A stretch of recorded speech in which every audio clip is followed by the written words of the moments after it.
Good morning and welcome, everyone. For those of you who do not know me, my name is Joyce McMillan.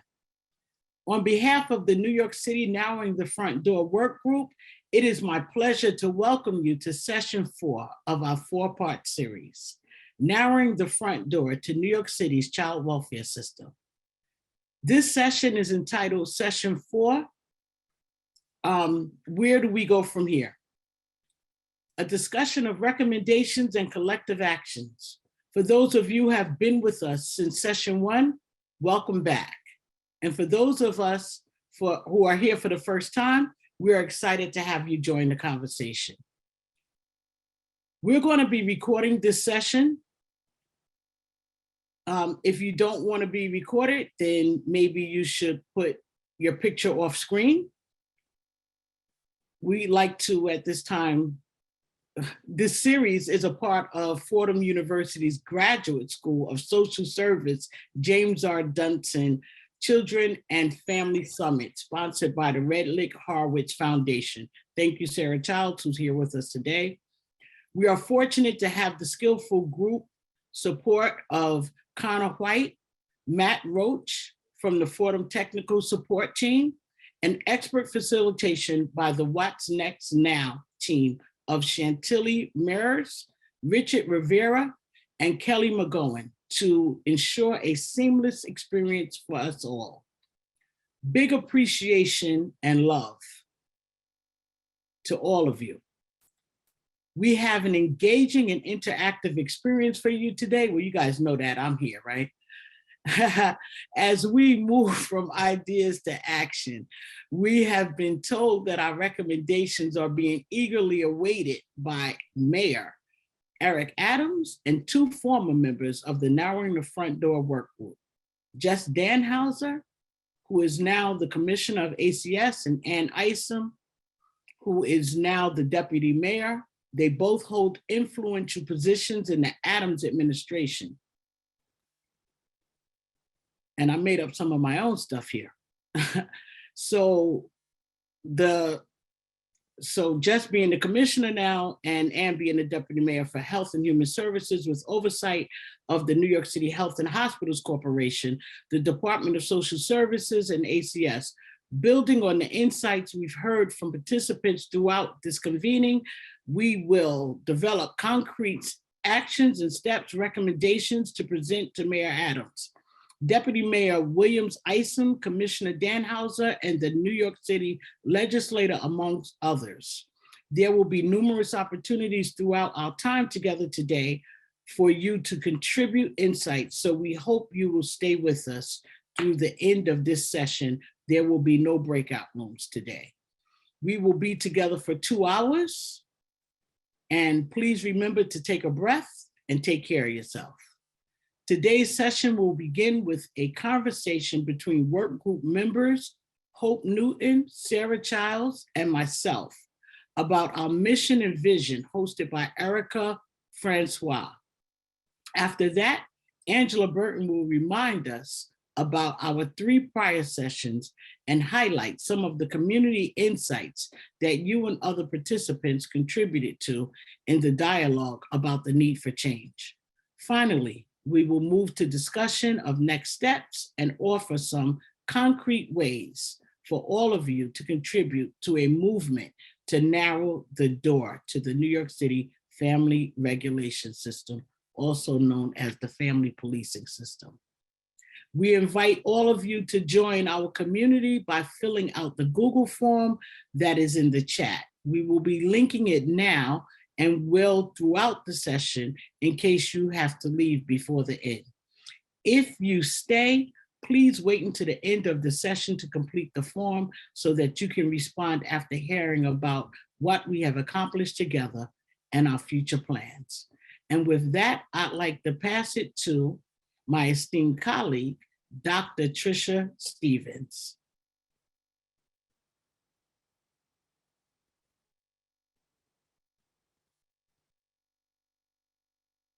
Thank you, Joyce.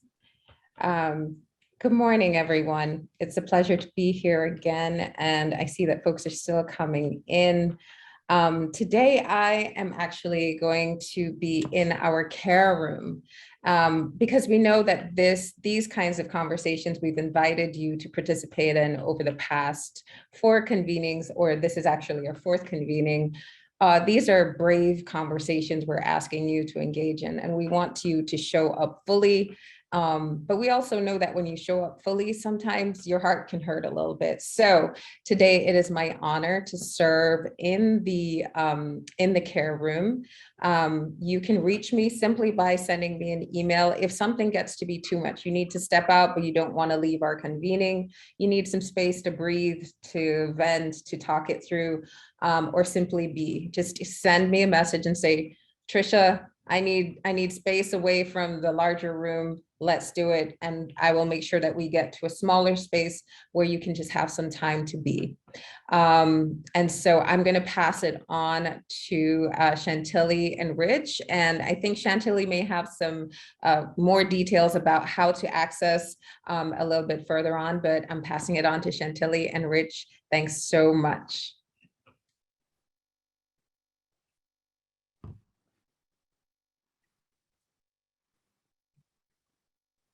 Good morning, Chantilly.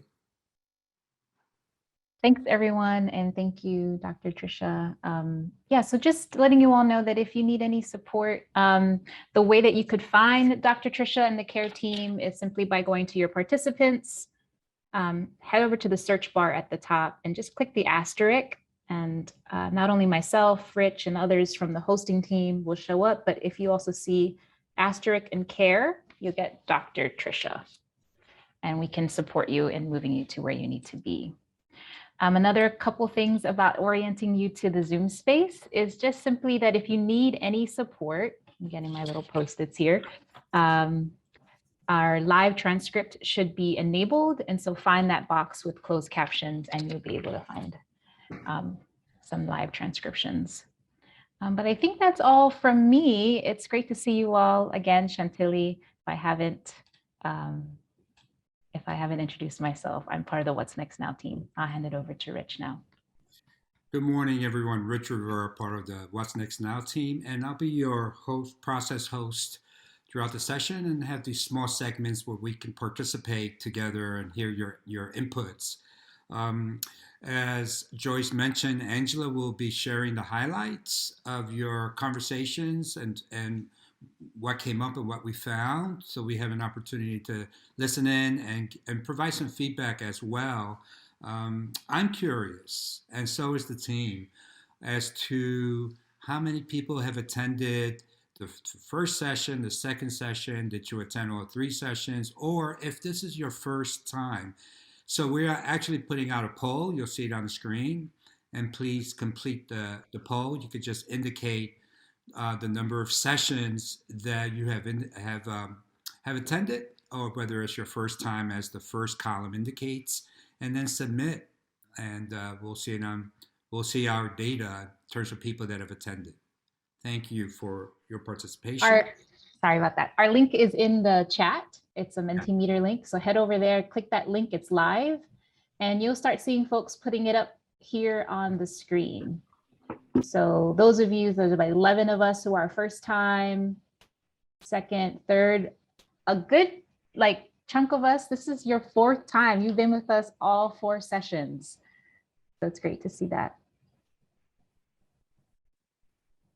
There's a question in the chat about could we include sessions we viewed? Go ahead and submit that if you viewed sessions.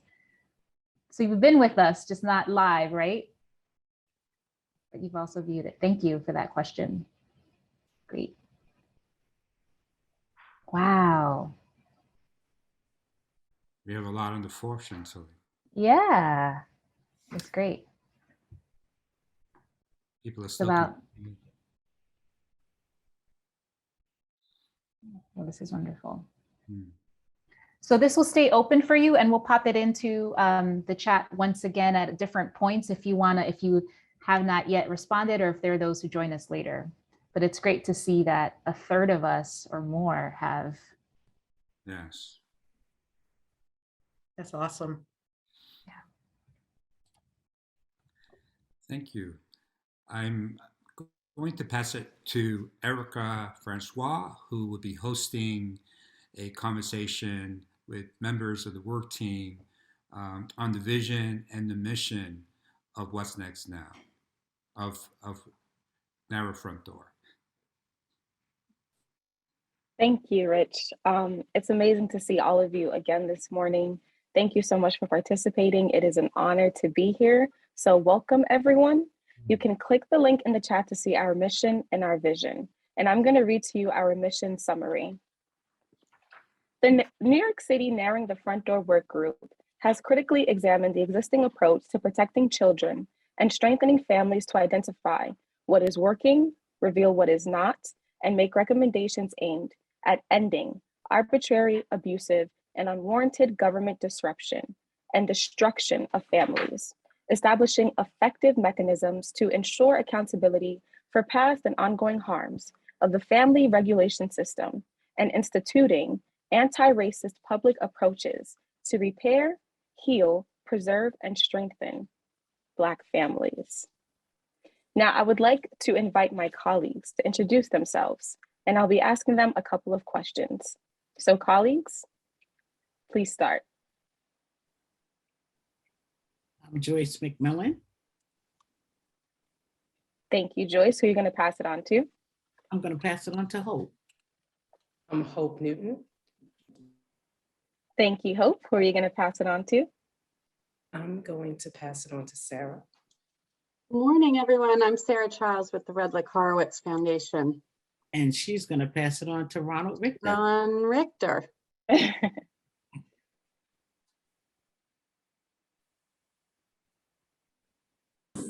Good morning, everyone. Ron Richter. I'm sorry you're looking at my picture, but I am about to be in person. I'm Ron Richter. I'm the CEO of JCCA. It's great to be here. And Joyce, tell me who I need to pass it on to next. Pass it back to Erica. Thank you all so much. So my first question for all of you is, what did you hope to accomplish when joining this working group? Whoever would like to start first can go right on ahead. You know me, I hope to accomplish much of what I believe we are accomplishing, what we're in the process of accomplishing.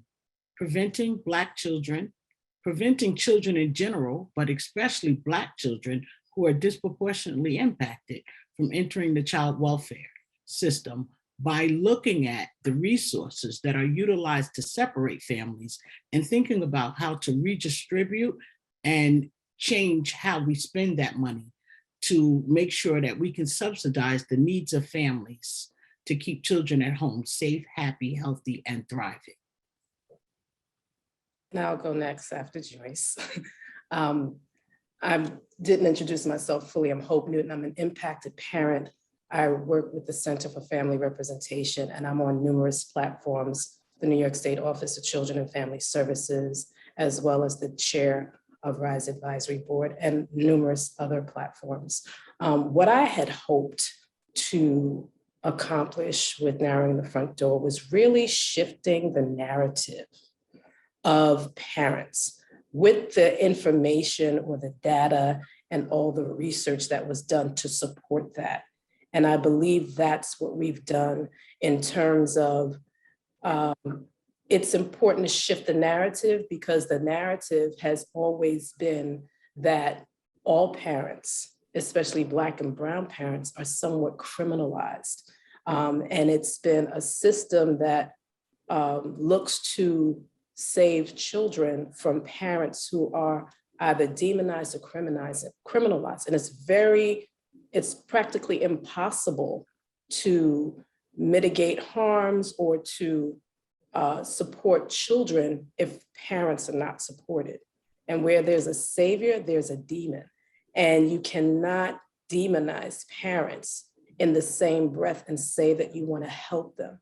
So what I wanted to accomplish was to be on this platform and to shift the narrative so that you could realize that there were challenges going on in parents' lives before child welfare came into the system. And in their the hope to support really exacerbated situations and pulled families down into the abyss of poverty, further pulled them down into the abyss of poverty. And how is that helpful? And I believe that the information that we provided would challenge others to rethink how they do things. And that's what I believe we accomplished. It's great to be with you all this morning. You know, when I joined this working group, I really hope to come as a listener and a learner and become an active ally alongside impacted families and young people and communities. And I've just grown to feel so passionately about being a part of this movement and seeing what we all choose to do next together. We know, you know, that the data and all of the personal stories that people have courageously shared during these sessions, we know that the vast majority of family separation occurs because of racism and poverty. We know that most families experience the system as unhelpful and harmful. We know that families are frustrated by the lack of system accountability and transparency. And most importantly, we know that families know what they need and what they want. And the system gets in the way and does not provide for those concrete supports and other services that they know they need and want. You know, for us at the foundation, we have really undergone major shifts in our mission and vision, and I have all of you to thank for that, for teaching us so much. And we have now modeled our strategy and goals after this working group and after our mission and vision to narrow the front door to child welfare, to support family resiliency without surveillance and judgment, and to provide resources and support to communities so that they can continue to do the good work of providing the help that families say that they need and want. So good morning, everyone. Again, now I'm in person, or as in person as you can be when you're virtual. So my motivation for being part of this group is, I guess, somewhat more literal, which is confronting the fact that half of Black children in the United States before they turn 18 will be the subject of a child protective investigation, which is an astonishing fact. And that child protective investigation is traumatizing for both the children and their parents. So it's traumatizing for a family. And the overwhelming majority of those investigations do not net much at all other than the resulting trauma. And for me, as some of you know, I've dedicated my career, which is getting longer and longer at this point, to trying to support children and families. And it is increasingly apparent to me that how we go about supporting children and families really comes down to listening to children and families and hearing from their vantage point what they need. And I feel really strongly that that every kid and family that interacts with child welfare has had more success in their lives at a different time in their lives, and that it is really important to shore up those strengths and those better times in order to empower those families. And I don't think we've really ever done that to best effect. So this group offered that opportunity. And then much more literally, narrowing the front door is a big part of reducing the number of Black kids that get investigated, because we have a very open door policy in child welfare. We seem to take every case, or almost every case, and then we go backwards. Then we sort of weed out in a very damaging way. So I take it quite literally. We need to narrow the front door because we're harming a lot of families in the way we go about this. So I am very happy to be a part of this. I often feel like the conservative one in the group, which is odd for me because in most other groups I'm not, but I'm willing to endure and be beat up by folks because I do think the objective is critical. And I don't think it is right that our system, which I will stand up here and say I do think is a necessary, sometimes a necessary evil, is doing it right. And I think that traumatizing so many children and parents and families is bad, bad, bad. So that's why I'm here. Wow, very powerful. Thank you all for sharing. Joyce, do you want to say something else? I just felt like Ron threw some daggers with some subliminal messages about being beat up. So, like, you better stop. Should I go to the care room, Joyce? Are you gonna send me to the care room? Are you all ready for my next question? Absolutely. Bring it. Yeah. Okay. What was your favorite part about being part of this working group? My favorite part about being a part of this working group was having the open and honest discussions, sharing legislation that I believe will call people to task. If we really want to narrow the front door, what does it mean for families to know their rights? Who's supporting that? How are you supporting that? Those are the things that made me really happy. The open conversation, the honest conversation, the ability to hear one another even when we did not agree, and the ability to pull some folks along and help them, to see things from a different perspective.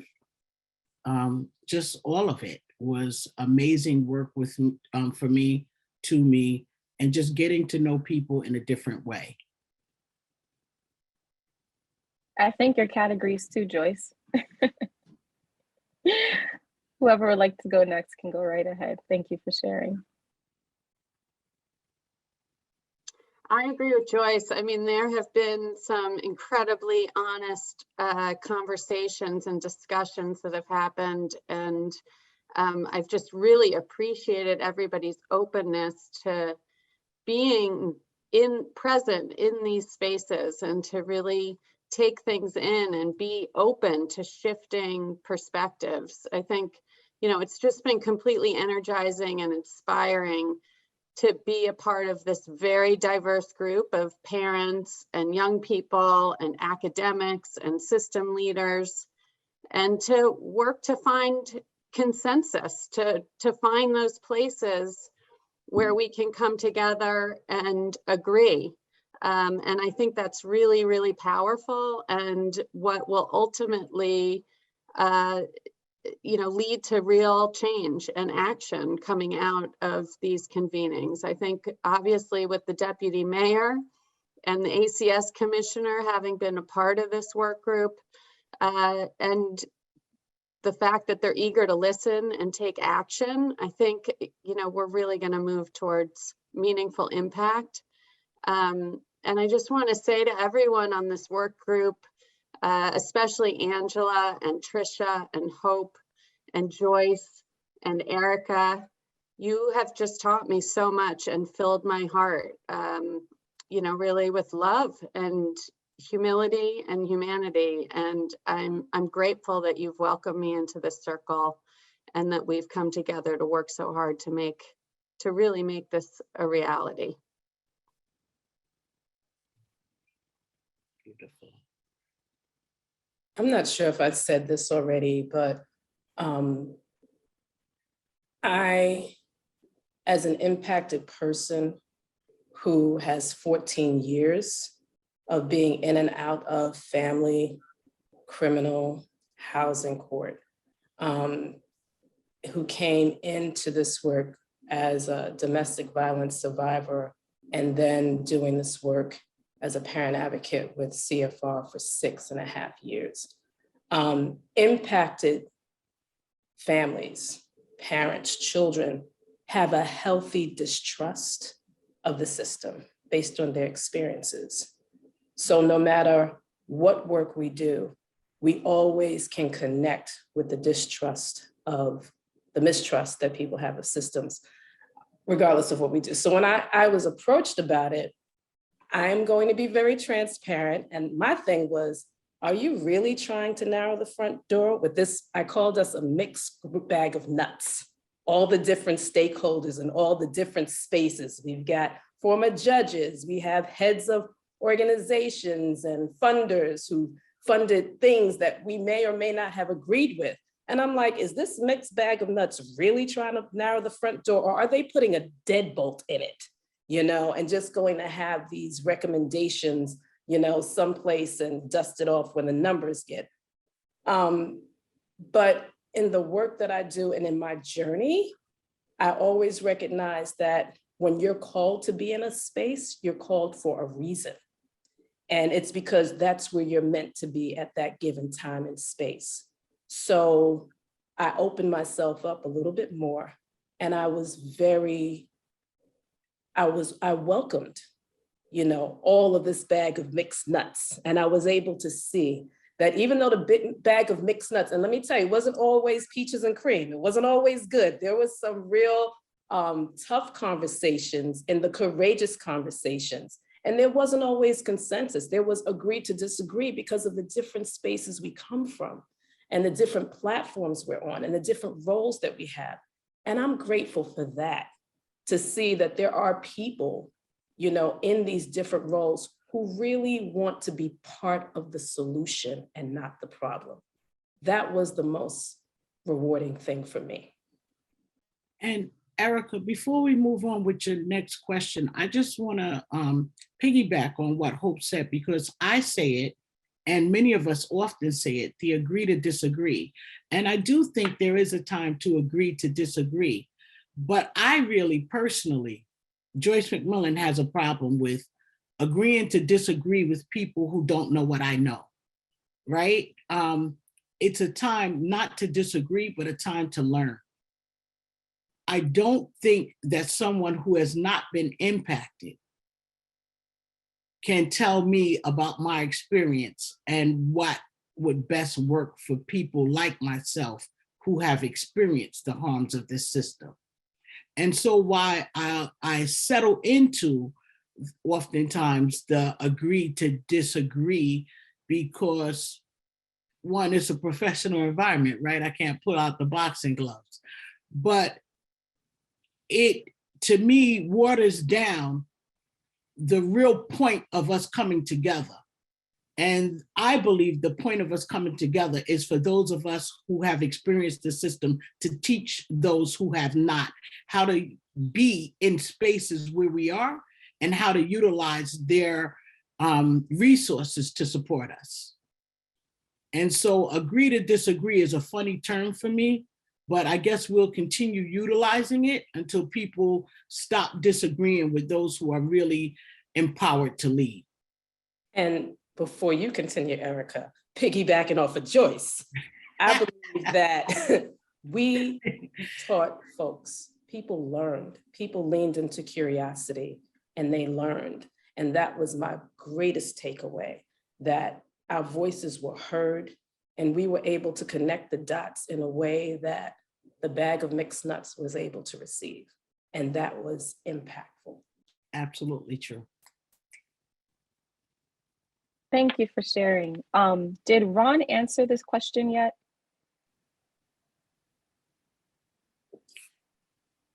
The question is, what was your favorite part about being part of this working group, Ron?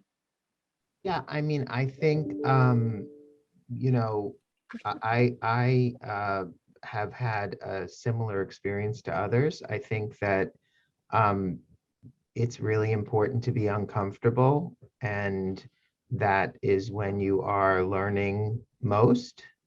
And you know, so I think that is what has been most, um, you know, beneficial. I don't know if I would characterize it as enjoyment, but I think it's been what is most important, and therefore, I think making me the you know, a, a beneficiary of hearing voices that, um, that I don't think our system has empowered in the way that they've needed to be. And, you know, I think that there have been individuals who have, you know, distinguished themselves over the course of the 30 some years I've been in this work. But this has been a collective of voices that I think has been very important. So I think that's been the best part. I'll characterize it as that's been the best part. And obviously, I think finding that people are, which I think I've always felt, people are far more similar than dissimilar. And so when you have an opportunity to be in forums together, you realize that, you know, people are far more similar than dissimilar, and that that's always reassuring as humans. So that's been a good part. I know a lot of the people who have been in this group for so long, but it's been an enjoyable time together, I would say, even when it's been not comfortable. I hope that answers the question. It does. I resonate with what everyone is saying. It's been such an experience, but I agree with some of you. I do. And I'll say that, you know, to the idea that we can agree to disagree, I've never agreed to disagree with Joyce. Thank you for sharing. My next question is, what action steps would you like to see happen after this last convening, our final one, for now at least? I get to go first again? Take it away, Joyce. Take it away. I'd like to see everyone on this call, everyone who's on this Zoom today, to do something to support Miranda rights for families. Families must know their rights if we're going to narrow the front door. And if anyone says a family knowing their rights will put a child at risk of not being safe, that is a person who is sharing a false narrative to continue the practices as they are, because me knowing my rights has nothing to do with your ability to assess a child's well-being.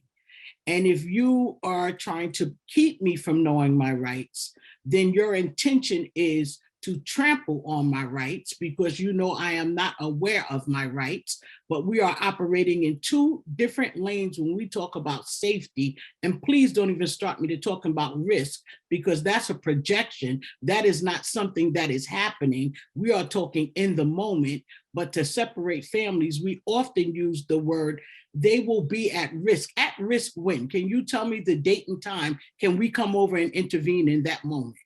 So I'm looking for everyone. And if you're someone who want to support families knowing their rights, scream it out in the chat box right now. Holla at me later, JMac for Families. You can inbox me, you can email me, you can call me. I mean, you can do whatever it is. But after I finish this spiel, I want to hear from Mr. JCCA first and foremost on what his thoughts are about families knowing their rights. This has been an ongoing conversation with me and the Honorable One. So, Mr. Richter. Yeah, so I'm happy to add to this conversation. So first of all, it's important that, you know, I start out by saying that, you know, and you can all throw things at my part of the screen. Nobody, I think the question that's being asked is, does the government have an obligation to tell people what their rights are at the time of an investigation? So the way that Joyce presents it is that that people that people don't have the right to know, that people somehow don't know their rights, which is true. But the question that's being posed is, does the government have an obligation to inform people of their rights, as courts have found that they do in a criminal context when people are going to potentially lose their liberty interest as a result of what they tell the government? So very important distinction to me as a lawyer, because of course there's nothing stopping all of us from knowing our rights. It's not like they're hidden somewhere. We all could potentially know our rights. So if ACS, for example, now that everyone here has been part of this conversation, came a knocking on our doors, chances are that we, given where we are today, would know that we do not need to answer ACS's questions, nor do we need to let them in. That is our right, because we are informed citizens and we know Joyce. So, to be candid, what we're talking about is, does the government have an obligation at the time that they are conducting an investigation to tell us our rights? I might sound like a lawyer, I am one, but that is the distinction. Can someone write down Ron's email address and contact information for me? Because I'm going to hire him for the Miranda marketing team. And the distinction is that for government, which you've all heard the expression parens patriae, government, our elected officials that you all vote for, have decided that for children, and I think this is very important to me, I would argue especially young children, the government has decided, not Ron Richter, not Joyce McMillan, has decided that they are owed a certain, apart from their parents, and this is a race issue, that they are owed a certain greater degree of government protection because they are little and vulnerable and cute. That is a fact of life. And so we therefore have decided as a society that the government should have some higher power to intervene in the life of families without having to give rights to go rescue the child. So that's the dynamic that we're working in. Answer the question, Ron. Yeah. Yes. Right. Now, I do want you to know that under the laws of the state of New York, as I read them, the reason that people can say no, and the law in New York contemplates people saying no, like all of us, there are ways for the government to then go to the court and say, they said no, but we still think there's risk. And then the court says, well, what proof do you have that something is up with these kids? You have to show me something. Ron. Answer the question, Ron. This is one of those teachable moments. Ron, this is not what we discussed last week. So the point is that the government should be put to that test. The government should have to show proof before they can go in. Should the government be required to tell parents their rights, Ron? Yes or no? I believe personally that parents should, of course, be told that they don't have to let the government in. Thank you. But I do think that it is important, and the reason that I go through what I just went through is that you are living in the state of New York, Angela, and I know you, given where you work, are quite familiar with the people who are going to vote on a Miranda type bill. When you say but, you're already caveating your answer. I'm caveating my answer in the reality of passing laws in the state of New York. I personally think that parents should be told at the knock on the door that they have rights. Okay, good. Thank you. Yes, that's But- terrific to Thank hear. you. Ron. And Thank you. now Joyce and others, and hopefully with lots of support from the 123 people in this room together, we'll come together to But help I the do- but I- legislators but I who do will want to make this drop a footnote. decision. I do want to to drop make a the right footnote, decision. Sarah, I do want to drop a footnote that there are a lot of people who will push back and say quite, I think reasonably, very reasonably, that for child protective specialists who are in a very tough spot, the frontline workers. Okay, we're going to be narrowing the front door, Ron, with our Yes. legislative advocacy. We understand that there will be pushback. Okay, And we I'm gonna, understand, right? so given Sarah and Angela's pushback, I'm gonna stop. And I'm gonna let you carry forth with parents will just be told their rights, and it's as straightforward as that, because there's gonna be a package of Now legislation. you're putting, And- yes, right. Now And There Ron, you you go. don't It's have to not worry. the I'll meet you end. at drinks next week and we'll talk about it. And We'll yes, talk it's about not it, the Ron, end and of we'll this iron it out. discussion. I'm just and saying, Ron? as the person Ron? over here representing the system. Ron, you're taking up a lot of oxygen in the room right There now. you go, Angela. I will And can you mute please- myself. Ron, Maxwell's next weekend? So as impacted parents would say, tomatoes. Okay, because thank you for sharing all of that information to help us understand. But at the end of the day, even when parents do know their rights, even the parents that we're training and helping them to know their rights, when they get that knock at the door, all the information that we shared with them goes out the window. Why? Because they are traumatized by the idea that someone's knocking on the door, especially in this environment right now in the midst of COVID, with parents who are being threatened that if they don't send their children to school, that the ACS will come and make sure that that happens. Okay, there are things that are in place to work with parents and to work with the DOE as well as ACS. However, the parents who have never had any contact with ACS, when someone knocks on their door and they threaten to bring police, those parents are shook, afraid, traumatized, and that passes on to their children. So for those parents, with everything that you're saying, and the parents that I come in contact with on many platforms, they would say to you, respectfully, Ron, because you know how I feel, tomatoes, tomatoes, and I'll end it there. So I wanted to just add another recommendation to the conversation. I know we just have a minute left, but what I'm really hopeful We comes have some out more of this- time, Sarah. Okay, great.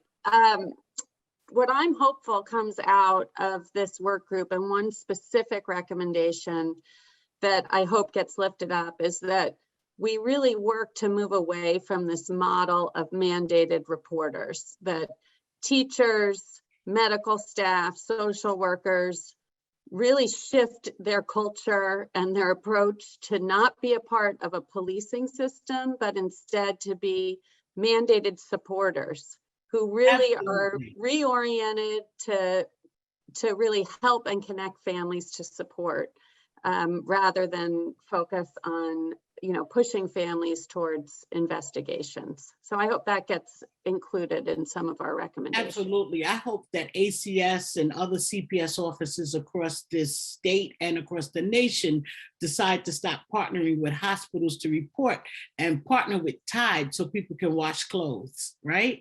Partner with diaper companies so we can change diapers without keeping a baby wet for an extreme amount of time trying to stretch them out.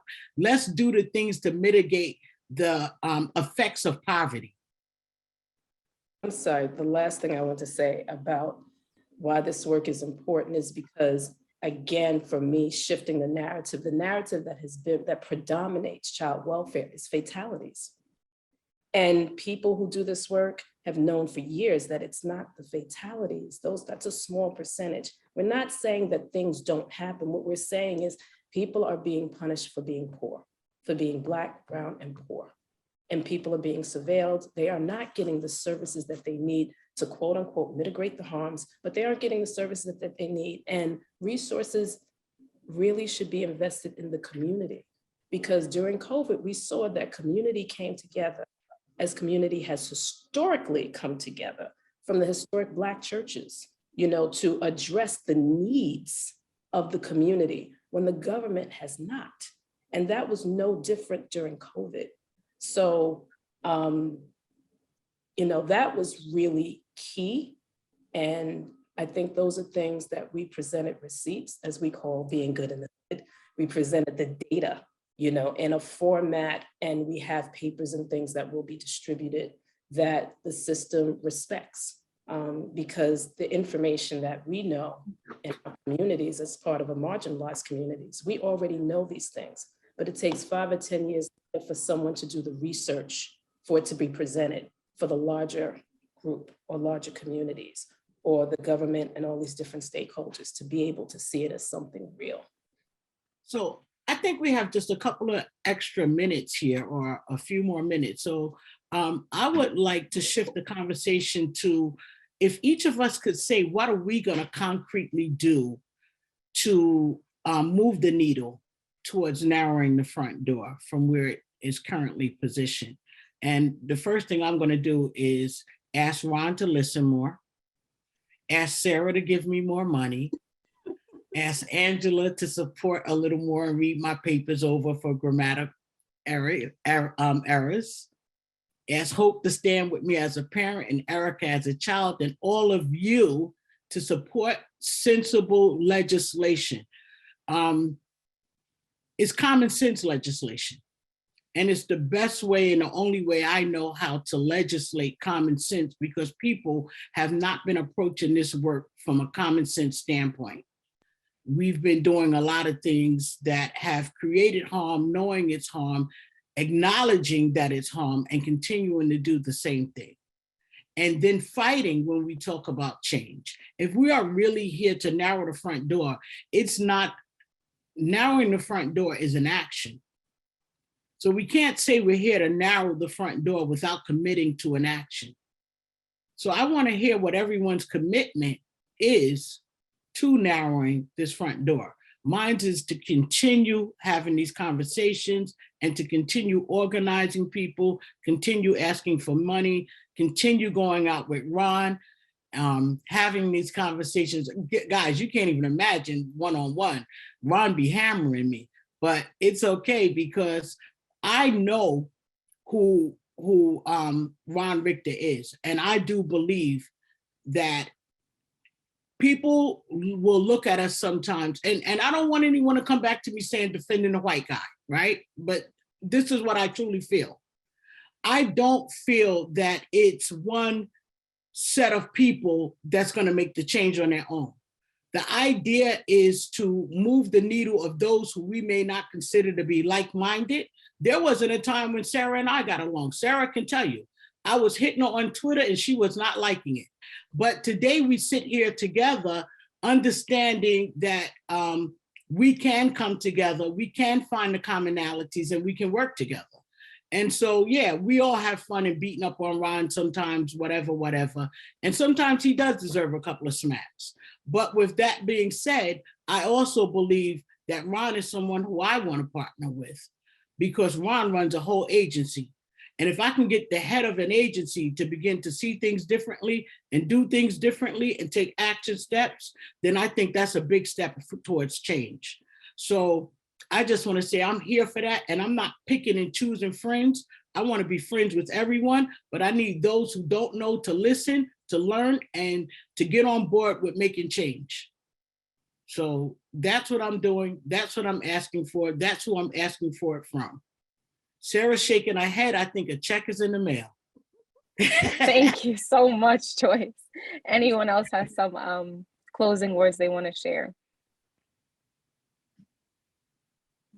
I do want to just say that I think our foundation is completely committed to this work and to supporting the momentum and real movement that's being created as part of this convening. And we're in it for the long term to walk alongside and to continue to listen and learn and be challenged and be uncomfortable at times, but to really be here to leverage both. Yes, there's funding, but also, creating the space and the power tables that we really need to move this forward.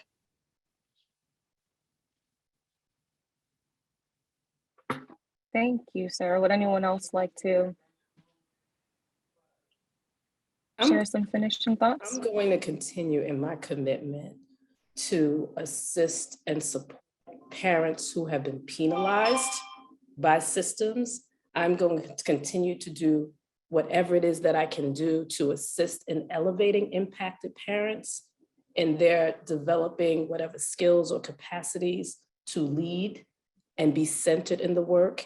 And these aren't my words. These are words that have been shared with me by other colleagues and impacted parents. I continue and I look for, my commitment is fully in supporting parents and becoming the best that they can be so that they can move beyond the system. And whatever means necessary, that's what I intend to do. That's what I currently do. And that's what I will continue doing. I believe that parents need the same supports that are given to children who are impacted, the same supports given by Fair Futures, the same coaching and everything else that's given there. I think parents need the same thing so that they can become the best parents that they can be, so that they can move beyond the system in terms of how it has continued to pull them down into a cycle of poverty, into a cycle of being impacted by all of these systems that are interconnected. That's what my commitment is to this work, to this movement, supporting others who are doing the work and helping them develop and being on whatever platform. If you choose me to be on a platform, know that Hope will name the elephant in the room and continue moving and having those discussions. We have 2 minutes left, so Angela and Ron, please, the two of you chime in quickly.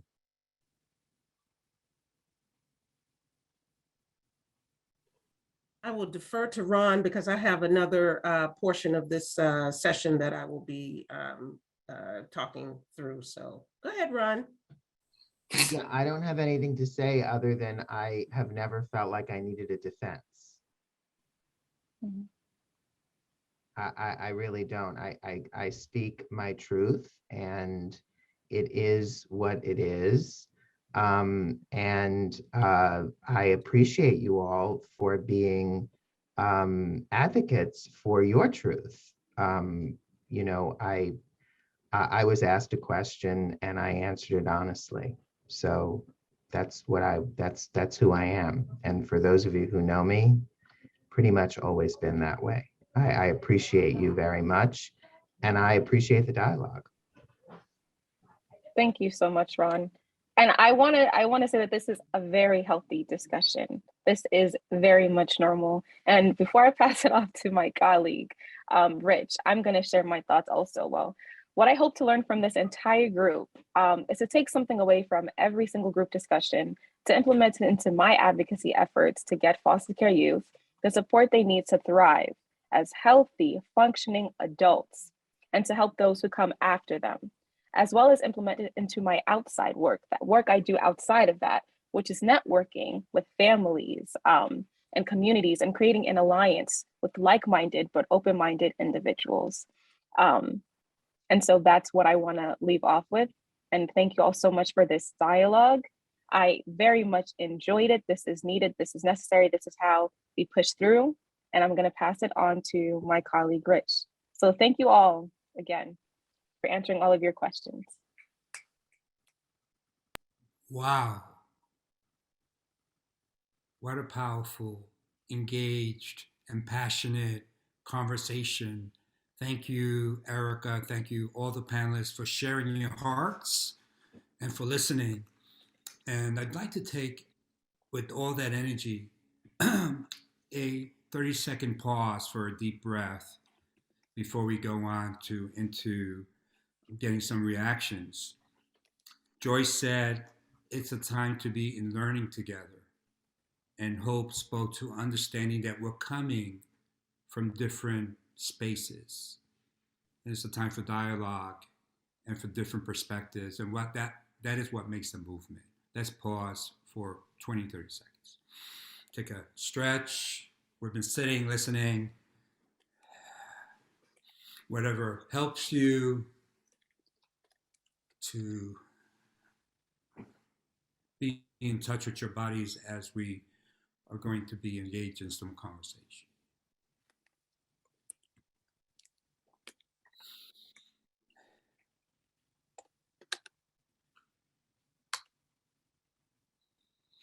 Thank you.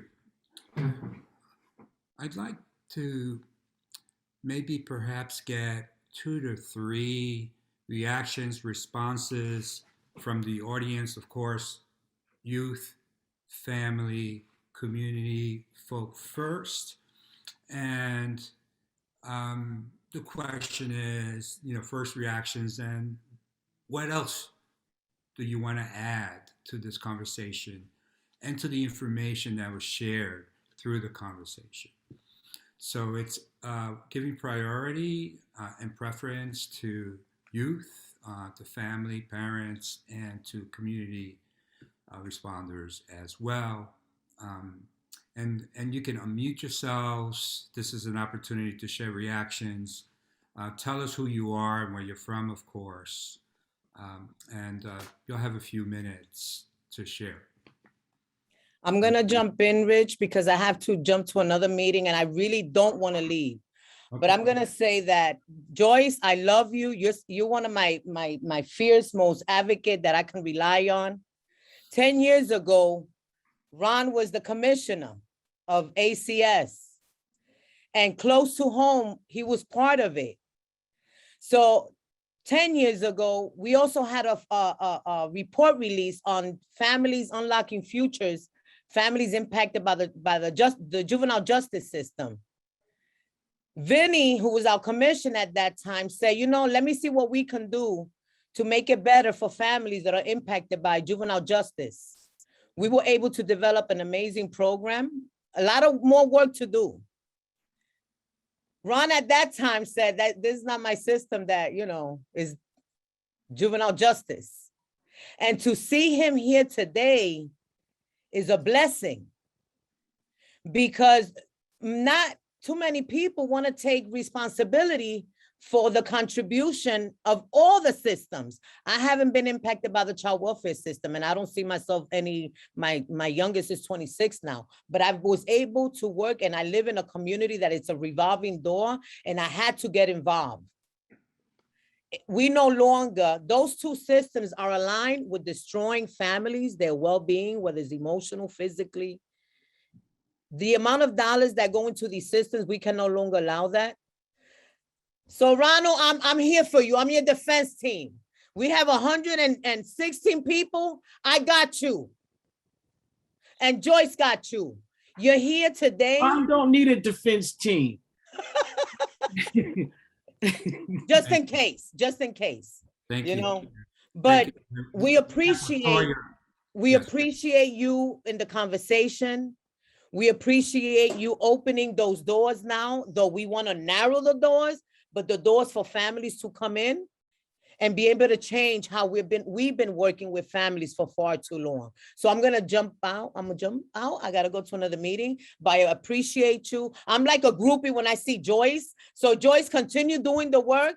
I'm here to support for families and our young people. We can no longer think it's okay. I love you guys. Peace and blessings. And I have to jump to another meeting. Thank you, Jeanette, for that. Latoya, you're on. Please let us know where you're from and your role. Hi, my name is Latoya Sykes, as y'all can see. This is my first time engaging in this group, and I received the invite from Fordham University. I currently am pursuing my master's at Fordham. My position, though, however, I was in foster care. I've advocated for children's and their rights. I've advocated for client-centered approach. And this is how far I'm going back. This is Commissioner Bell. I've worked with Youth in Progress. I've worked with the Office of Youth Development. and New Yorkers for Children. So it's going far back. And this was the mission back then. And I'm floored at the fact that we're still doing this. People not knowing their rights. And like I said, I remember advocating for children and adults and foster care parents, kinship care, and workers, social workers, to know the rights of the system and what is entitled to them. And I think, honestly, it has to be boots to ground, because at this point, it's beyond me why individuals don't know anymore. I mean, they haven't gotten the information when, like I said, I was 15 doing it. I would love to be a part of any group. I continue to do the advocacy work. I am, I guess you can say, most hated because no fear. I went through the system. I worked for the system. This is, I would love to be a part of any group if you would have me. I'll give you my resume, whatever the case may be, whether it be voluntary, it doesn't matter. This is my passion, like I said. I was a foster child, kinship care, group home, and a kinship parent. So I would love to be a part of it. I know ACS like the back of my hand, rules, everything, and I understand the system very well. And it's about this. Ms. Sykes, my information's in the chat, and I would love to be in contact with you. I'm Joyce McMillan. Please, let's connect. Will do. Thank you, Latoya. Also, Latoya, there's in the chat, you'll find a form. It's a Google form. You can fill out your contact information and so forth. But thank you for your contribution and, of course, your passion. We have time for one more brief open mic participant before we move on to Angela. Richard, Justina had her hand on. Okay. For a while. Thank you. Unmute and just... Jacinta, I've pinned you. So if you want to unmute and speak in. Yes.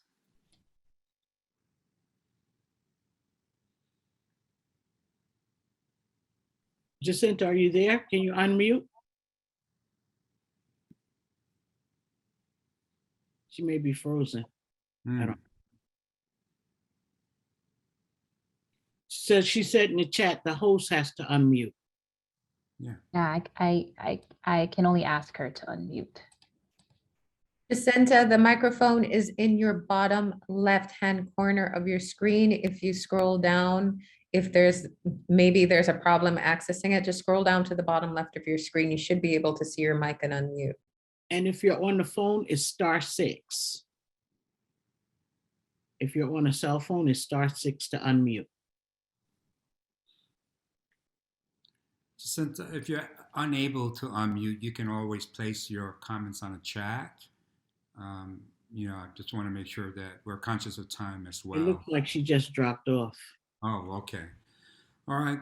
So I'm going to pass it to Angela, who will be, of course, providing us with, you know, what we've been waiting for is the feedback from the participants, highlights of the 3 sessions, and all the insights, the rich insights that you on the screen have provided during the 3 sessions. Angela? Hey, good morning, everyone. Thank you, Richard, and thank you for the wonderful panel discussion and you know, all of the heartfelt and very real and raw discussions. As you can see, one of the things that we really wanted to bring forward is how we do work together. You know, there's always tensions when you have, as Hope said, a mixed bag of nuts working on controversial issues. And you get a chance to see a little bit about how we have moved forward with these convenings. I will say, just before I begin, the summary of what we're calling community insights that we've gathered from all of the proceedings up to this point, that when I was invited to this group by Ann Williams-Isom and Jess Danhauser, I had a similar reaction as Hope. Okay, so you're calling this narrowing the front door. You know that my perspective is abolish CPS. Anyone who follows me on Twitter knows that's one of my, that's my main hashtag. And are you for real about this? And the answer that I got was, yes, we are for real. We want you to invite people who are working on the same alignment. And I'm very, very thrilled that we have a number of people on our working group. You can go to our website and you can see the bios of our working group, all of whom came together to focus on this issue of narrowing the front door. I'm very pleased to be working with this group, and my goal is action and change, and that's what I'm hoping will will come as a result of these convenings. So that being said, I'm going to start my clock so I know where I am in time. So my assignment is to just, for those of you who've not been with us throughout, for those of you who are joining us maybe for the first time, is to first give you a little bit of a recap as to the preceding 3 sessions, and then also to summarize some of the insights that we've gained from your very generous participation in these sessions. We're so thankful for all of you who've showed up, who've contributed to the Mentimeters and the other ways in the chat and other ways that we've gathered information. And we want to take this opportunity to mirror back to you some of the things that we heard from you about how we should move forward on developing recommendations to share with Mayor Adams and his administration and the legislature and others, other interested stakeholders, on how we start to narrow the front door. So our first 3 convenings were designed to change the narrative, as Ms. Hope said, about the family regulation system, the family policing system, and to stimulate our thinking about the harms to families and opportunities for change. Throughout, we have highlighted how the so-called child welfare system unnecessarily traumatizes, disrupts, and destroys Black, Brown, and poor families, while withholding concrete supports that families say they need and want. We have held space for impacted parents, youth, and family members to enlarge our understanding through their lived experience and expertise about the system's harms and about what needs to change. We have provided policy briefs, and we will be providing more information and analysis to contextualize these experiences and the changes that are necessary, and to ground us in facts and reality. For this portion of our session, I want to thank 2 doctoral students at Fordham University School of Social Work, who went through all of the Mentimeters, who watched all of the sessions on YouTube and helped us to summarize themes that we saw occurring and recurring over and over again, which I will now share with you. After I tell you a little bit about the first 3 sessions, right? So in our first session on December 8th, 2021, which was entitled, "What Do We Know? A discussion of key data related to the front door of New York City's child welfare system and lessons from the pandemic-related reduction in family surveillance."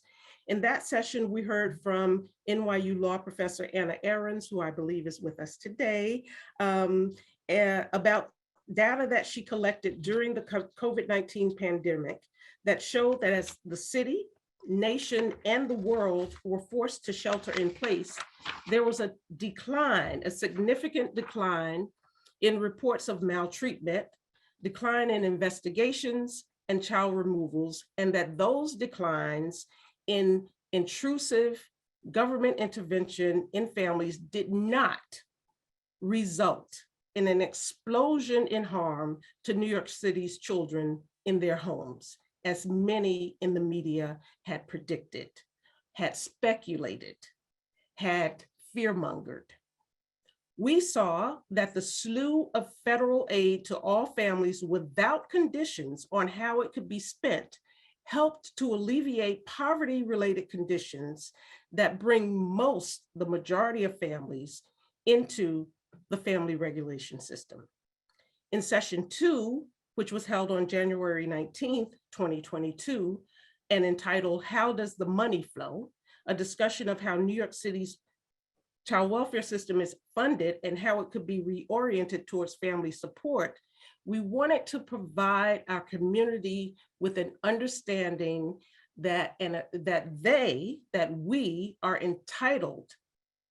We have the right to know how tax dollars are being spent in what is called the child welfare system. And we have the right to demand accountability and a better use of that funding. We wanted to understand, and we came to understand, how tax dollars are misused by the family regulation system as we walked alongside impacted parent Faith and her family as she navigated myriad hurdles successfully, only to become ensnared in the family regulation system after one of her children suffered a minor accidental injury.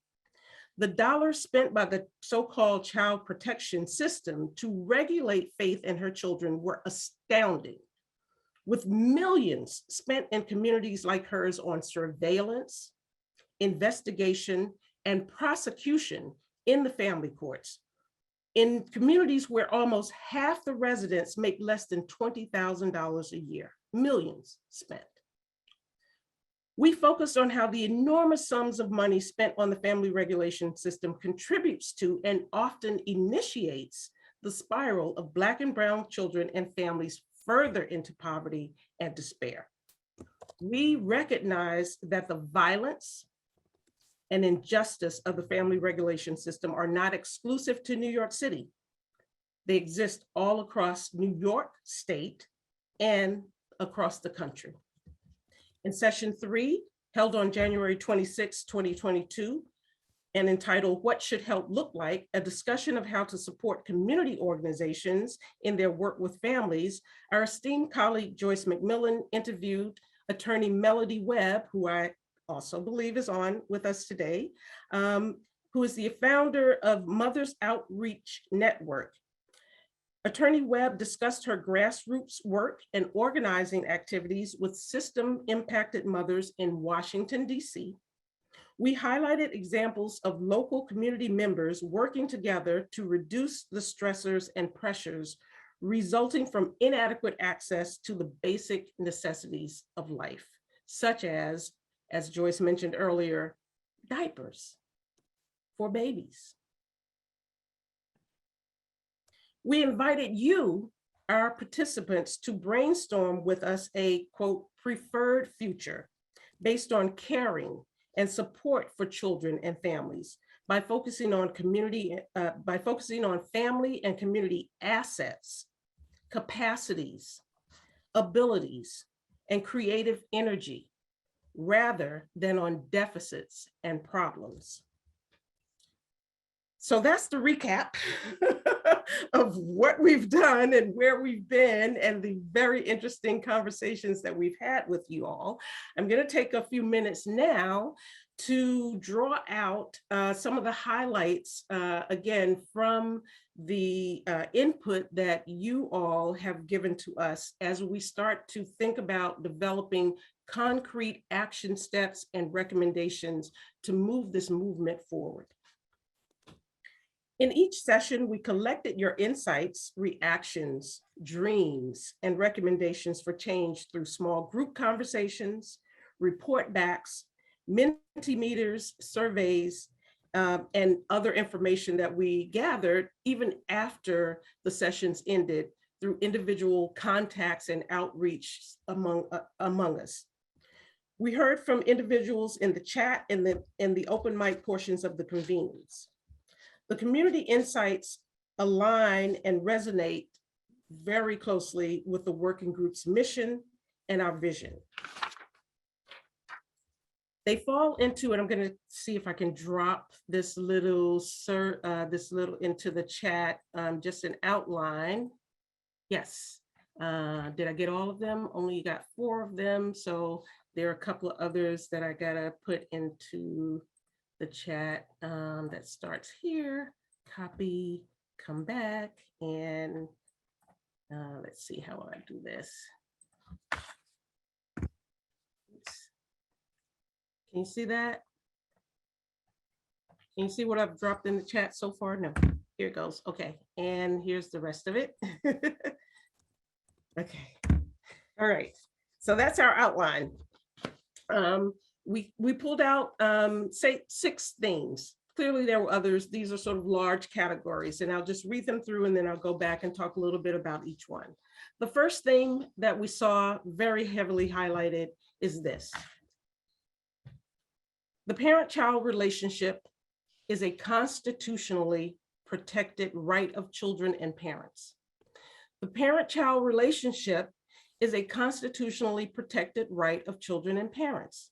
However, the current child protection and child welfare approach disrespects and devalues family members, family integrity, and family unity by wantonly disrupting and destroying family bonds, undermining parental authority and autonomy, and isolating children from their parents, extended family, neighborhoods, and support networks, thereby making them less safe and more susceptible to maltreatment and horrendous life experiences and outcomes.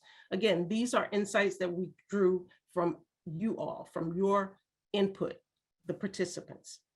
Number 2, yet billions in taxpayer money is spent on surveillance, disruption, and destruction of families rather than supporting families. Number 3, changes to the wasteful and ineffective mandated reporting system are essential to narrowing the front door to the family regulation system.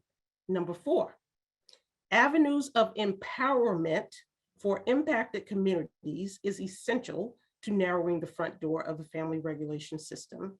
Impacted and quote unquote at risk youth, parents, and family and community members are the experts and leaders of change. Number 5, there is a pressing need for direct cash support and community resources delinked, unattached to the CPS, child welfare, family regulation system. Anti-poverty initiatives and accessible resources are key to narrowing the front door to the family regulation system. Number 6, there is a pressing need for community organizations and support for development and sustainability of community organizations and mutual aid efforts. We know what families need. Families know what they need. As a society, we have what we need to support children and their families. How do we start to make the necessary changes? Where do we go from here? The family unit is a fundamental constitutionally protected right. I want to read a quote from our esteemed colleague, Dr. Tricia Stevens, who recently had a commentary published in the online forum called Social Work. It's called Black Parents Love Their Children Too, addressing anti-Black racism in the American child welfare system. Dr. Stevens says, Black parents know the pain of legally sanctioned and socially accepted separation from their children in a profound way. For centuries, their bodies were viewed as profit machines, units of labor and reproduction, their parental rights stripped to sustain America's institution of chattel slavery. Black parents loved their children. They loved them during the weeping years of enslavement, when wealthy white people stole their rights to raise their children, and they love them now. This centuries-long practice of the intentional destruction of Black families resonates in the ongoing fight Black parents have against stereotypes that delegitimize their right and dignity to raise their own children. Black parents love their children too, and have a right to their families without system regulation. That was a theme that was instituted over and over. We heard this over and over. Black families and poor families are targeted by the system. Black families have managed to live intact before the child welfare system came, despite all the odds against them. Black families have the right to health, safety, and peace. Black families are more than capable of raising their children without family regulation system, policing, surveillance, and control. The law is that even when there is risk, government is obligated to make efforts to avoid removing children and support reunification of children when children are removed. Legal rights of parents and children are not acknowledged, protected, or respected by system actors. Mandated reporters, caseworkers, police officers, attorneys, judges, the entire system delegitimizes those rights. Families' privacy is violated on a regular basis, and threats, coercion, and violence are enacted on families as children are isolated, interrogated, strip searched outside the presence of their parents. Parents and youth should be provided with information about their rights and the obligations. Ooh, okay, all right, my time's up. Okay. Parents and youth should be provided with information about their rights and the obligations of government agencies in easily understandable terms. Those rights should be made ubiquitous, like Miranda rights in the criminal context. An important thing that people noted is that there needs to be a light shown on family court processes and judicial conduct in these cases. Families need a better understanding of the legal system and obligations and constraints of judicial decision-making.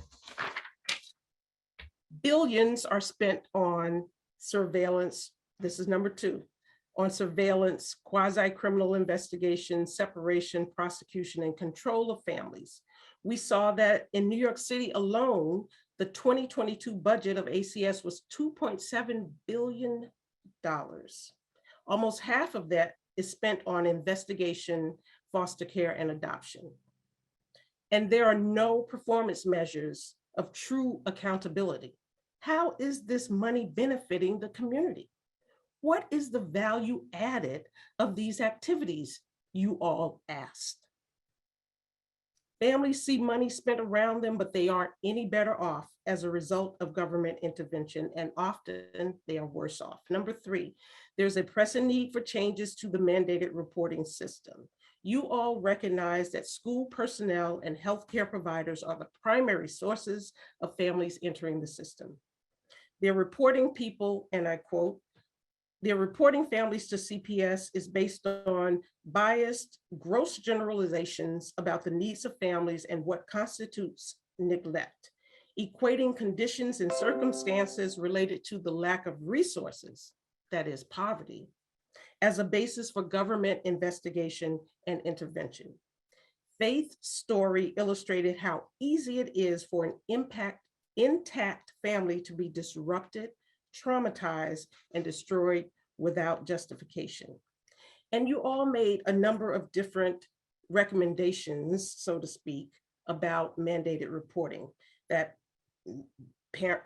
families should not be reported based on poverty-related circumstances. We need a clear definition of what circumstances rise to the level of government intervention and what circumstances do not. Mandated reporters, if they continue to exist, should be trained and provided resources to support children and families instead of reporting them. And they should be informed of what happens to children and families as a result of their reports. And we need to remove the fear of not reporting. Number 4, we need avenues of empowerment for impacted and at-risk youth and families so that they can lead the charge and they can lead the change. We need to see them not as clients or problems in need of fixing, rather as asset-based problem solvers who have the answers. We need to focus on community strengths, assets, gifts, talents, creativity, and on love, you said. Number 5, we need direct support of families living in poverty while we work on anti-poverty measures. We need to clear space for targeted youth, families, and communities to exercise power and expertise to determine and implement what their needs are. Give families money, give families cash, you said. Support community organizations that provide mutual aid in communities without CPS policing system involvement.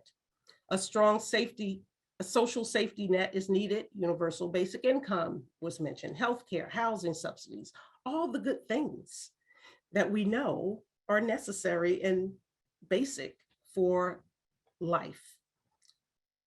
Number 6, and finally, community building and sustainability of community organizations. Invest in community organizations, alleviate barriers to organizational development and sustainability, get rid of onerous requirements for funding, support community organizing by impacted parents and youth, make access to information and services in community via churches, schools, clinics, where families can receive support and resources without being ensnared into systems of oversight, surveillance, and control.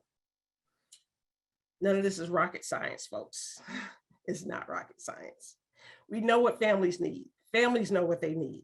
As a society, we have what we need to support children and their families. How do we start to make the necessary changes? Where do we go from here? And it was suggested by you all through the Mentimeters that we start with compassion, that we start with inclusivity,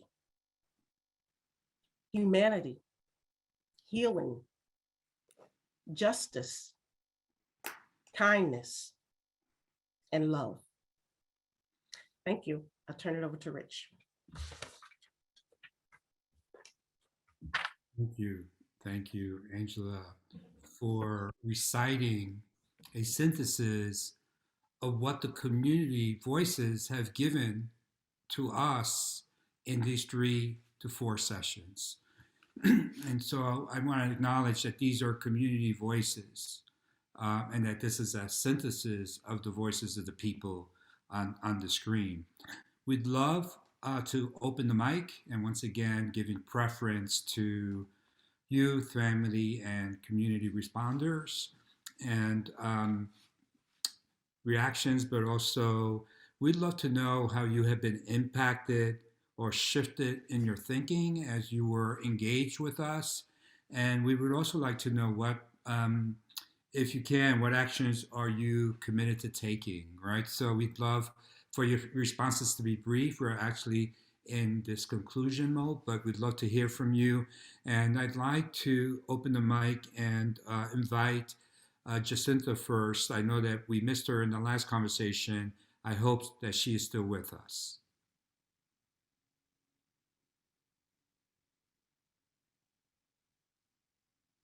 She's not with us?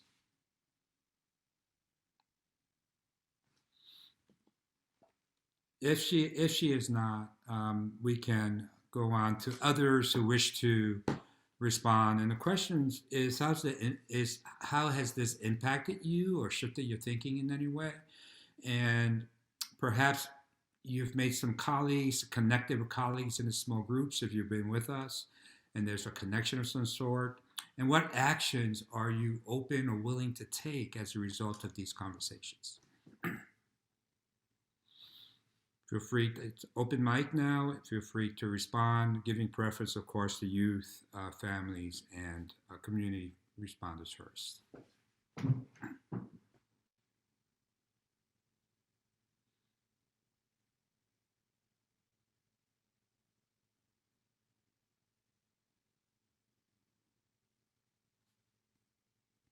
Since no one's saying anything, I'm going to jump in right now. And I just want to talk to the young lady who's from Fordham, who went through the system herself, who was impacted as a young person and has listened for years. I think her name was LaToya Sykes.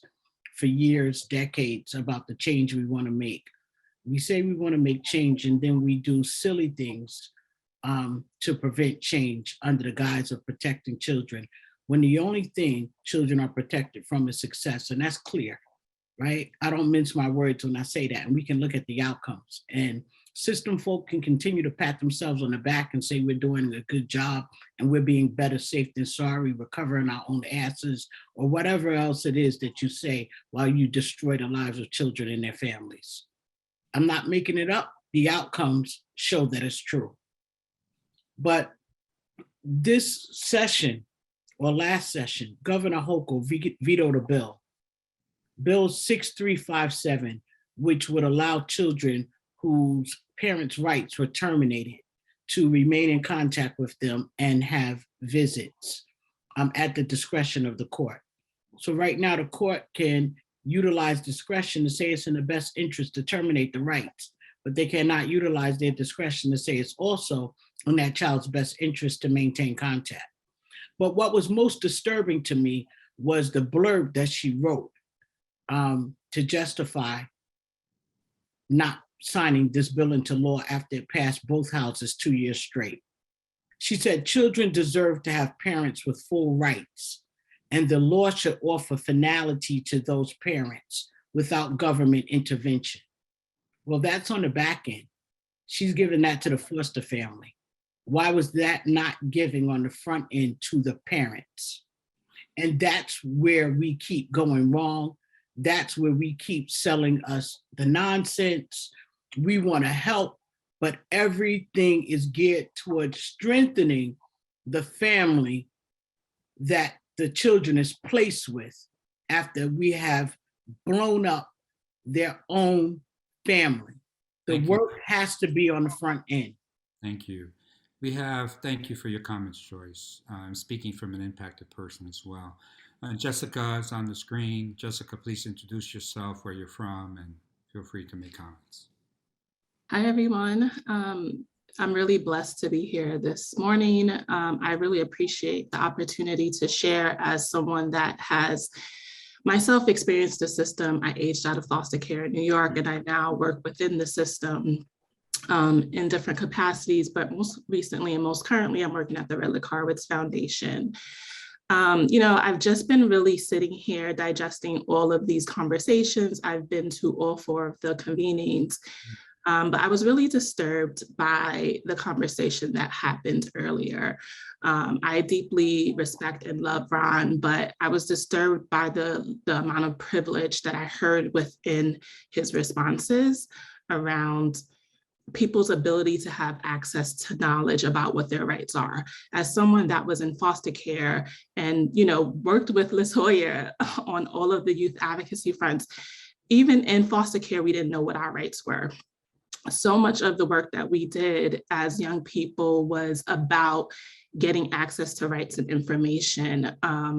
I wholeheartedly support the Miranda Rights Bill because I know as a Black woman who has experienced brutality on behalf of the child welfare system and the police system, that knowing your rights is not enough. The trauma that you experience when you encounter these systems just overcharges the information and the knowledge and the wisdom that you might have. I also want to just uplift my recommendation that there needs to be some accountability and outside oversight into ACS, not only from the point of investigations, but also to the point of the children that are within the system. I don't believe that there is malicious intent on the people operating on the behalf of the system, but I do think that there is a veil that exists over their eyes in the beliefs that they feel that they're doing what's best on behalf of children. As an orphan, I actually thought that ACS could be my saving grace, but it was not my saving grace. The trauma and the abuse that I experienced within the system was far worse than anything I could have experienced outside of the system. And no one did any family finding for me. No one wanted to help save me. I am who I am today way despite of the system, not because the system intervened on my behalf. And so I do believe that there needs to be some outside surveillance on CPS cases. There needs to be outside surveillance on cases that are actively open within foster care, because we need to understand if bias, privilege, and self-experiences is actually creating a veil over the decisions that's being made on behalf of children that are within the system. We say we want to support and keep children safe, but are we actually doing that to the best of our ability? Or is the system in fact overburdened by the number of cases that are coming into it, so it can't do its job on behalf of the system? I believe that the system probably should exist for a small number of children, but it cannot do its job, and it's not doing its job. So there needs to be some accountability as to why Black families, families of color, whether they're Hispanic, Black, Native American, are disproportionately represented within the system. We know that this is a part of the historic context in this country.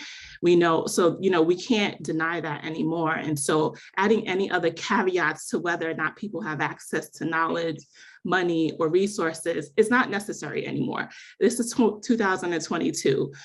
We have to accept this country for what it is. And so I'm calling for outside accountability. I want someone to either report to the public advocate's office or to the attorney general's office on investigating the cases that are being investigated in families that are in oversight of child welfare, because I just don't believe that we can do it on our own with the veils that are over our eyes. Thank you. Thank you, Jessica, and you're getting comments on the chat for your courage, candid remarks, and for your recommendations. And we hope that you would join this movement of Narrow Front Door. Our next conversation will be on what actions can you take as an organization or individual in joining this together. Do we have one more before we go on to the Mentimeter to get further reactions? Okay, we have Jacinta, who's joining us. Thank you. Hello, good afternoon, everyone. My name is Jacinta. I am a member of PLAN, Parent Legislation Action Network.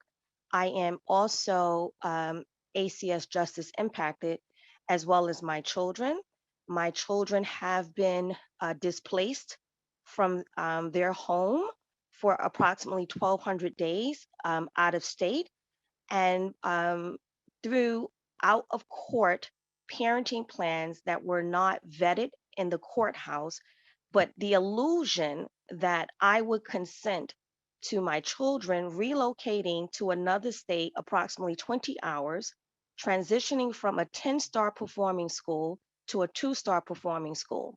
So when I have to look at my young son who says, "Mommy, I want to be a doctor," how do I answer to him, "Son, the school in which you're in that your mother would never agree to would never prepare you to be a doctor"? These decisions were made by ACS. These decisions as to the standards of what is acceptable in my home as far as education achievements and what my children are entitled to was established by ACS. In honor and celebration of Black History Month, we look at our lineage, our linkage, and our legacy.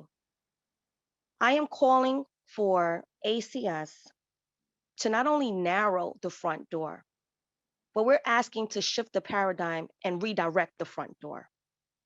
We are the community, we are the leaders. We know what our children need.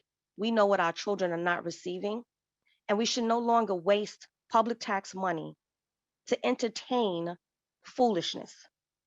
I stand before you as a dancer, an artivist, an educator, a system science industrial engineer, a global project manager, where my children are allowed to be misinformed that their mother is in need of medication, angry Black woman who is unfit to take care of her children and who is currently in prison.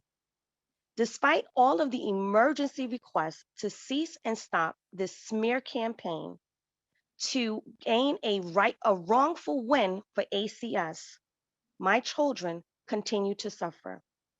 So I stand before today that during our conversation with hip hop and education, not only do we redefine, reimagine, and redirect the front door, we take back our children.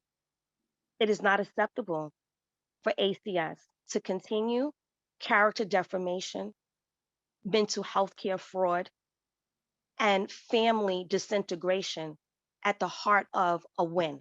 A win is not the destruction of families. A win is solidifying families and setting them up for success. So growing up in Brownsville, Brooklyn, coming from poverty, trying to figure out who will be my shining star or my Prince Charming, I had to quickly learn I am the Princess Charming, the one that is standing up for the voices that are not heard today, the one that will make a contribution to increase the number of children in medical fields to become STEM leaders. Thank you. Thank you. Thank you for your powerful sharing, your story, and for your recommendations, Jacinta. We are listening and we're taking notes, and we do appreciate it. Um, I'd like to now transition us into answering those two questions on a Mentimeter, which will come up. Oh, great. Thank you.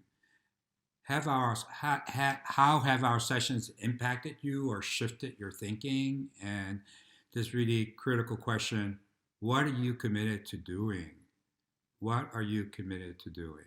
If you could respond and submit your responses, take a few minutes, that would be important to moving forward.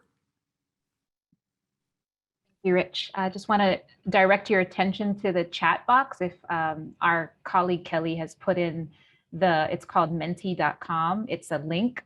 Go ahead and click on it, submit your answers. And if you can submit multiple answers if there's something you've forgotten as well. And just so everybody knows that the Mentimeters are all anonymous, but they will be submitted to the working group and to the doctoral students and those who are collecting all of this to make their final recommendations for the future paper that's going to be sent to the mayor's office. So thank you so much for your participation.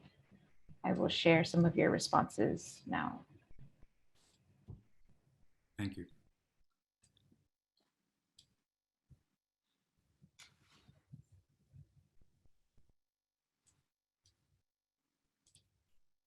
We're getting some responses up. It has stirred my soul. I'm committed to continue listening and seeking opportunities. I'm more focused. There is enough. Redirect the funds we already have. I will never shut up about this in every room I enter. I am committed to continuing the change in the system. I was able to get a few great ideas today. Commit to ensuring that families are part of the budgets. These sessions have been powerful, so I'm honored to be part of it. Great ideas today. There's enough. Redirect the funds. I'm committed to ensuring that families are part of the budget. I've read that. As a white woman, I've learned so much, and my mind is open to continuing to learn. So I appreciate everyone's work and honesty to make the realities known. It was hard for me too to watch Ron. I will keep listening and learning and helping. They have continued to support what always been known to be true, helping to spread the knowledge so people are actually communicating, spreading within their spheres of influence, engaging the system. I plan on contacting JMAC. The sessions have reaffirmed my commitment to making these changes a reality. Completely agree with Miranda rights, with anti-poverty measures, providing diapers and milk instead of removals. This information I will share not only with my social media, but to everyone I know and support financially. There is a deep engagement about communication, about moving these ideas to workplaces and to networks and to colleagues, and hopefully to joining What's Next Now as a movement to make it happen collectively together. These sessions have been powerful. I think I read that one. I love the fact that Hope said foster parents can, et cetera, and others should have a coach therapist. It's hard to carry out these roles. helping to spread the knowledge about the rights, commit to ensuring families are part of the budgets. I think I read that one before and repeating that one, but stands out. I'm committed to being more open-minded and appreciate learning from this group. We are a learning community. I think someone mentioned that earlier. We need the voices of the different people in the room. Gave me concrete data and info to prove that disproportionately, missed that one. Galvanize and impact the communities to support legislation to narrow the front door and end poverty. There's a lot of energy in the space today around commitment to move forward and engaging your spheres of influence and moving towards action. And having said this, I'd like to turn it over to Joyce, who would be speaking to next steps. Thank you for your comments. Okay. We've been told that our recommendations are being eagerly awaited by Mayor Eric Adams and the two former members of Narrowing the Front Door Work Group, Jess Danhauser and Ann Isom Williams, who now hold influential positions in the Adams administration. Jess is the commissioner for ACS, Administration for Children's Services, and Ann is the deputy mayor for Health and Human Services with oversight of the New York City Health and Hospitals Corporation, the Department of Social Services, and ACS. We are developing recommendations for the new mayor and will incorporate all of your insights. Please follow and send and share our webpage with others. The webpage is in the chat. And with that, I would like to pass it to Erica and Hope for the final moments of this day's work. Thank you so much, Joyce. And thank all of you for sharing your thoughts in the chat, for being a part of our last session. This means the world to us. Thank you so much for participating. I want to thank the work group, every single one of you. Big appreciation, love. There is a link in the chat, so please click on that link. And I want to celebrate that this is not the ending, but the continuing of our relationship. There will also be a sign-up form. There will be follow-ups and emails with our websites. And I want to ask all of you to put in how you are feeling and leaving today with one word in the chat. And I will give a small speech and then pass it on to my colleague, Hope Newton. While I am celebrating, the system has always acknowledged the need to protect children. And some would agree that some parents are not ready to take care of their children at specific times in their lives. Some of you may agree to disagree with what we've discussed on this platform. And some of you will say that some children do not deserve to be removed from their parents. However, I don't wish trauma on any level for any youth, but I want to emphasize that some children just have to choose between the lesser of two evils. A home is a place of refuge. I want to make that very, very clear. But overall, children shouldn't have to be resilient. They need to be safe. And I celebrate the need to support health and wealth in families, communities, and parents. And I'm going to pass it on to my colleague, Hope. Thank you all for joining again. Today, I am celebrating for impacted parents and for those who are good in the hood, as we say. This is the culmination of everything we've known for decades, presenting the concrete data to support our reality and lived experiences. So I am celebrating that for the parents who have unified, for those who are still struggling to reunify, having a piece, just one aspect of their story told. And those who are still struggling to reunify, who have devolved into mental illness, drug addiction, and other things because of the trauma that is re-inflicted on them by being caught up in these systems for 3, 4, 5, 6 years or more. We've seen how parents devolve into crisis. The longer they were engaged in child welfare, the fewer chances they had upon reunification because of the impact of their emotional, physical, and mental well-being. I celebrate this on their behalf with a new frame to the story for all to know, because for far too many years, the only story that has been told across the nation is the story of those who are physically abused, the stories of the fatalities, the stories of those who were sexually abused. We know all those stories, but the story of the parents who are impacted because of poverty, who are impacted because of other things, and who are struggling for some sense of stability.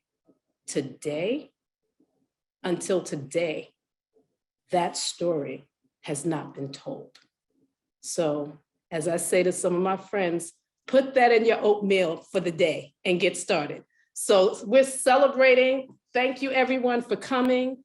It's been a joy to be part of this, and that's where I end.